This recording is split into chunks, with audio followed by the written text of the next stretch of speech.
कब्ज केवल शारीरिक नहीं होती, मानसिक भी होती है। तो ऐसा क्यों? ऐसा इसलिए होता है क्योंकि जो व्यक्ति जिसकी विचारधारा और जीवन शैली निरुत्साहित और अस्त व्यस्त एवं निष्क्रिय है, वह अवश्य ही धीमी पाचन क्रिया एवं कब्ज से पीड़ित होता है। जैसा कि हमारे शास्त्रों में कहा गया है, जैसा खाए अन्न वैसा हो मन। इसी तरह निश्चित विचार और अपरिवर्तनीय मतों वाले, जिद्दी और परिवर्तनों को प्रसन्नतापूर्वक स्वीकार न करने वाले व्यक्तियों को ये मानसिक कब्ज का सामना करना पड़ता है, और ये लोग उसे जीवन की एक वास्तविकता के रूप में स्वीकार कर लेते हैं।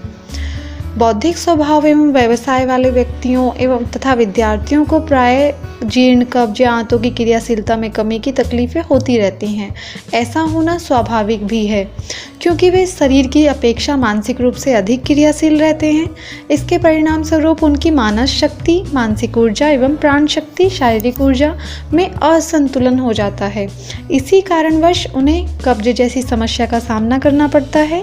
यदि अपनी दैनिक जीवनचर्या में सुबह आसन एवं शाम को टहलने या दौड़ने का कार्यक्रम भी सम्मिलित कर लिया जाए तो इस समस्या से छुटकारा पाने में सहायता मिल सकेगी। आइए अब हम जानते हैं कब्ज को यौगिक उपचारों के कब्ज से मुक्ति। कब्ज पाचन संस्थान के निचले हिस्से में होने वाली एक जीर्ण बीमारी है। इस रोग में शरीर से ठोस मल का निष्कासन अपर्याप्त और धीमा हो जाता है, जिसके परिणाम स्वरूप पाचन क्रिया के अवशेष बड़ी आंत में इकट्ठे हो जाते हैं और मांसपेशीय सामंजस्य समाप्त हो जाने के कारण वह शिथिल हो जाती है।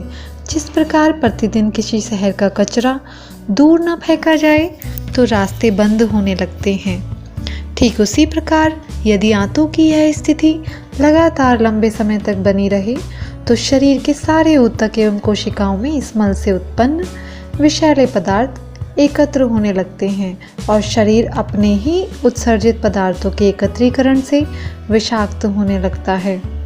उत्तम स्वास्थ्य एवं अधिक जैविक शक्ति प्राप्त कर रोगों से मुक्त रहने के लिए यह आवश्यक है कि नियमित एवं पर्याप्त रूप से मल का निष्कासन हो। कब्ज का कारण। कब्ज की कोई निश्चित परिभाषा देना संभव नहीं है, क्योंकि विभिन्न देशों की जलवायु, संस्कृतियां, आहार एवं व्यक्ति के अनुसार आंतों की क्रियाशीलता में अंतर होता है। इसके लिए कोई निश्चित नियम नहीं हो सकता। आजकल अधिकतर लोगों ने कब्ज की स्थिति को अपने जीवन में स्वीकार कर लिया है। स्वास्थ्य के प्रमुख नियमों की शिक्षा की उचित व्यवस्था न होने के कारण अनजाने में ही लोग जीर्ण कब्ज को कई सालों और महीनों तक सहन करते रहते हैं। इससे उनका शरीर अशुद्ध एवं विषाक्त और मन निष्क्रिय तथा भारी हो जाता है। साथ ही साथ क्षयकारी बीमारियों तथा संक्रमण के प्रति उनकी प्रतिरोधात्मक क्षमता घट जाती है और जैविक शक्ति में कमी आ जाती है। आधुनिक समय में इस दुर्दशा के कई कारण हो सकते हैं, जैसे अक्रियाशील जीवन शैली। कब्ज खासतौर पर ऐसे लोगों को अधिक होती है जो सारा दिन कुर्सी पर बैठकर काम करते हैं। इस कारण मांसपेशियों और आंतों में कड़ापन हो जाता है, रक्त प्रवाह में कमी आ जाती है, जिससे प्राण शक्ति के प्रवाह में अवरोध उत्पन्न हो जाता है। फिर इसका दूसरा कारण है उचित व्यायाम की कमी। आजकल अधिकतर लोग अपनी दैनिक जीवनचर्या में इतने अधिक व्यस्त हैं कि वे मात्र कुछ मिनट का व्यायाम या टहलना भी पसंद नहीं करते। कुछ तो आलस्यवश ऐसा भी करते हैं और कुछ को इसमें रुचि भी नहीं रहती। परिणामतः उनकी मांसपेशियां कमज़ोर हो जाती हैं एवं रक्त का प्रवाह धीमा और अनियमित हो जाता है तथा इसके साथ ही पाचन एवं निष्कासन की क्रिया भी अवरुद्ध हो जाती है। आहार संबंधी कुछ गलत आदतें भी होती हैं इसका कारण, जैसे पाचन तंत्र से निष्कासित किए जाने वाले मल का प्रकार हमारे द्वारा ग्रहण किए जाने वाले भोजन के प्रकार पर निर्भर रहता है। यदि आहार में पर्याप्त मात्रा में साबुत अनाज, फल, ताज़ी सब्जियां या रेशे युक्त पदार्थ नहीं हो तो परिणाम स्वरूप क्या होता है, मल कड़ा हो जाता है और मात्रा में कम हो जाता है, जिससे उसके निष्कासन में भी बहुत ज़्यादा कठिनाई होती है। जब पर्याप्त मात्रा में भोजन आंतों में रहता है तभी वे ठीक तरह से काम कर सकती हैं। इस प्रकार का मल सब्जियों, फलों और साबुत एवं अपरिष्कृत अनाज के रेशे युक्त अवशेषों से, जिसे सेल्यूलोज कहते हैं, से ही बन सकता है। वर्तमान समय में प्रचलित आहार में मांस, अंडे, तेल, वसा, पनीर, दूध और शर्करा युक्त परिष्कृत भोज्य पदार्थों जैसे ब्रेड, केक, बिस्किट की अधिकता होती है। इनमें क्या होता है, इनमें रेशे कम होते हैं और प्रोटीन अधिक होता है, जिसकी वजह से इनके पाचन में अत्यधिक ऊर्जा व्यय होती है और इसी कारण से ये भारी और कब्ज उत्पन्न करने वाले हो जाते हैं। विशेष रूप से गर्म जलवायु वाले क्षेत्रों में यह भोजन बिल्कुल ही अस्वीकरणीय होता है, किंतु ठंडी जलवायु वाले क्षेत्रों में भारी भोजन शरीर में निश्चित तापमान बनाए रखने के लिए आवश्यक होता है। वहाँ के लोग शरीर से आलस्य और भारीपन हटाने के लिए अल्कोहल का भी प्रयोग करते हैं, जो कि उन्हें मानसिक उत्तेजना प्रदान करती है। फिर कब्ज का अगला कारण है शौच के समय की शारीरिक स्थिति। आधुनिक कमोड टॉयलेट्स में शरीर की जो हमारी स्थिति होती है वो मलोत्सर्ग के लिए सही नहीं होती है। इससे आंत का निचला भाग और श्रोणि प्रदेश की मांसपेशियां शिथिल नहीं हो पाती, अतः मल त्याग हेतु उकड़ू बैठना ही सर्वोत्तम शारीरिक स्थिति है। इससे अपान वायु, जो कि निष्कासन को नियंत्रित करती है, पूर्ण रूप से क्रियाशील हो जाती है और आंतों की गतिविधि भी ठीक तरह से हो सकती है। फिर हम जानते हैं कि कब्ज केवल शारीरिक ही नहीं होती, कब्ज मानसिक भी होती है। तो मानसिक कब्ज कैसी होती है, आइए उसके विषय में जानते हैं। कब्ज केवल शारीरिक नहीं होती, मानसिक भी होती है। तो ऐसा क्यों? ऐसा इसलिए होता है क्योंकि जो व्यक्ति जिसकी विचारधारा और जीवन शैली निरुत्साहित और अस्त व्यस्त एवं निष्क्रिय है, वह अवश्य ही धीमी पाचन क्रिया एवं कब्ज से पीड़ित होता है। जैसा कि हमारे शास्त्रों में कहा गया है, जैसा खाए अन्न वैसा हो मन। इसी तरह निश्चित विचार और अपरिवर्तनीय मतों वाले जिद्दी और परिवर्तनों को प्रसन्नतापूर्वक स्वीकार न करने वाले व्यक्तियों को ये मानसिक कब्ज का सामना करना पड़ता है और ये लोग उसे जीवन की एक वास्तविकता के रूप में स्वीकार कर लेते हैं। बौद्धिक स्वभाव एवं व्यवसाय वाले व्यक्तियों एवं तथा विद्यार्थियों को प्राय जीर्ण कब्ज या आंतों की क्रियाशीलता में कमी की तकलीफें होती रहती हैं।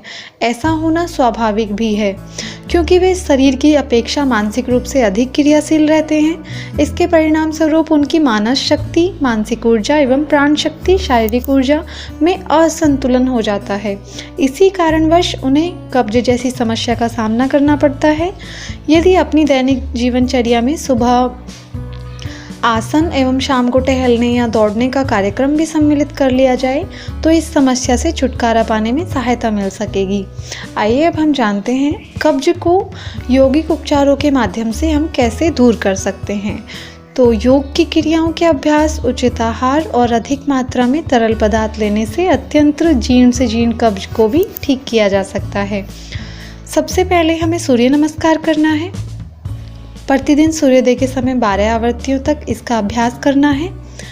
फिर हमें कुछ और आसन करने हैं, जैसे पवन मुक्तासन, भाग 2, कौवा चालासन, त्रिकोणासन, आगे और पीछे मुड़ने वाले सभी आसन, हलासन, ताड़ासन, तिर्यक ताड़ासन, कटी चक्रासन, तिर्यक भुजंगासन, उदराकर्षण, वज्रासन और भी ऐसे ही बहुत सारे आसन जिनका डायरेक्टली सीधे तौर पर पेट पर प्रभाव पड़े।